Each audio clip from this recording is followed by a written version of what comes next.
আজকে এক দারুণ রেসিপি নিয়ে এসেছি, পটলের পকোড়া।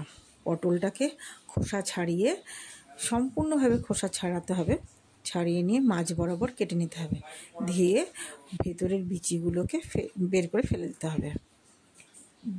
আর এদিকে একটা জায়গায় আলু সেদ্ধ, পেঁয়াজ ভাজা, লঙ্কা ভাজা নিয়ে ভালো করে মেখে নিতে হবে।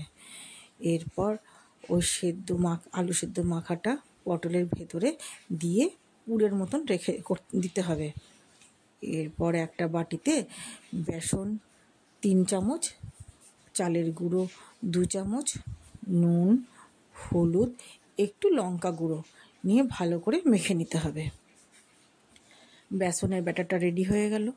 গ্যাস ধরিয়ে কড়াই বসিয়ে কড়াইয়ে তেল দিয়ে দিলাম।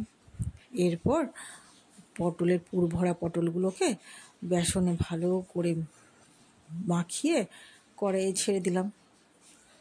আস্তে করে এপিট ওপিট করে লাল লাল করে ভেজে নিলেই তৈরি পটলের পকোড়া।